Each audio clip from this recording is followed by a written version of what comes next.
Shalom, Bapak Ibu Saudara yang terkasih dalam Kristus. Kita jumpa lagi dalam lawatan hati. Kali ini kita sampai di episode 338 dengan tema Roh Kudus menghancurkan tembok eksklusivitas. Sedangkan bacaan Alkitab yang mendasari lawatan hati diambil dari kitab Kisah Para Rasul pasal 10 ayat 44 yang berbunyi demikian. Ketika Petrus sedang berkata demikian, turunlah Roh Kudus ke atas semua orang yang mendengarkan pemberitaan itu. Bapak Ibu Saudara, eksklusivitas merujuk kepada sikap atau perilaku yang membatasi interaksi dan relasi dengan orang lain berdasarkan perbedaan latar belakang, keyakinan, suku, ras, sosial, warna kulit, jabatan, dan lain sebagainya. Dalam eksklusivitas, biasanya orang cenderung terkotak-kotak dalam keperbedaan, merasa dirinya atau kelompoknya lebih istimewa dari orang lain, bahkan cenderung menolak pihak lain yang dianggap berbeda dengan mereka. Eksklusivitas banyak terjadi di tengah masyarakat, bahkan di dalam kehidupan bergereja. Misalnya, adanya kelompok yang memiliki kemampuan finansial di atas rata-rata, pendidikan yang setara, memiliki jabatan tertentu, dan lain sebagainya.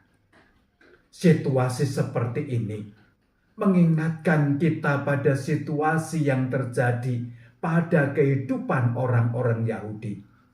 Bangsa Yahudi sendiri, yang notabene adalah umat pilihan Allah, merasa bahwa diri mereka adalah umat yang istimewa dan merasa lebih unggul dari bangsa lain. Mereka memandang bangsa lain lebih rendah derajatnya. Belum lagi ketika kita berbicara tentang berbagai macam peraturan hukum Taurat yang bersifat ilahi, hal itu semakin menambah eksklusivitas bangsa Yahudi. Bahkan kasih Allah juga dipahami hanya untuk bangsa Yahudi dan bukan untuk bangsa lain di luar Yahudi.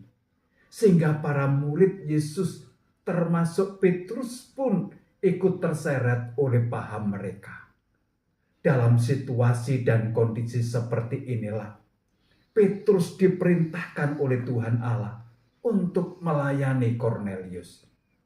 Namun, untuk merubah pandangan Petrus, Tuhan memberi suatu penglihatan kepada Petrus di Yope.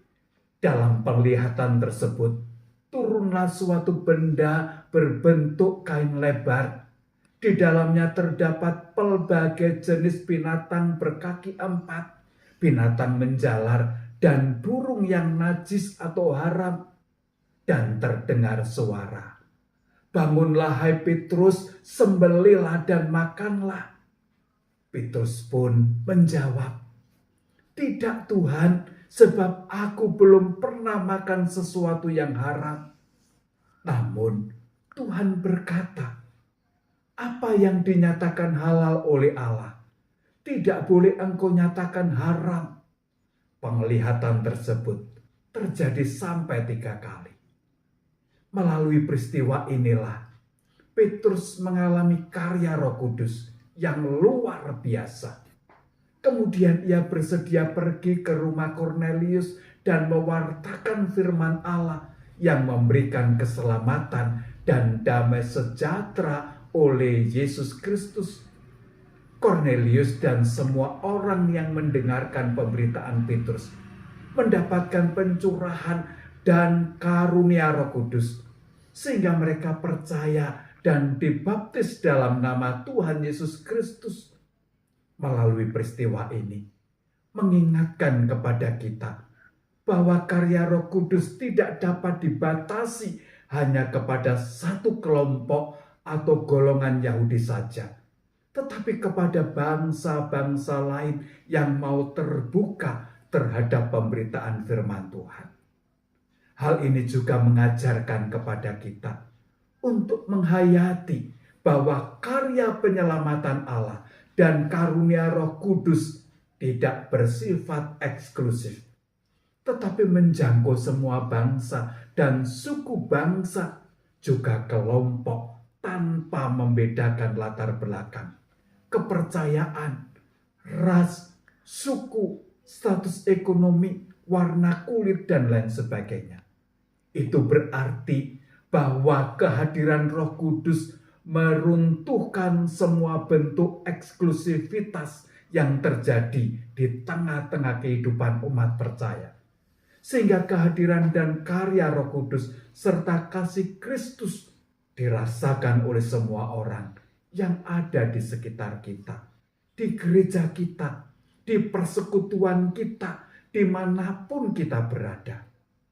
Roh Kudus juga bisa berkarya dalam kehidupan kita, atau dalam kelompok kita juga, gereja kita, asal kita percaya dan membuka hati untuk Roh Kudus, maka Roh Kudus akan berkarya dalam hidup kita, sehingga kehidupan kita menjadi berkat bagi semua orang.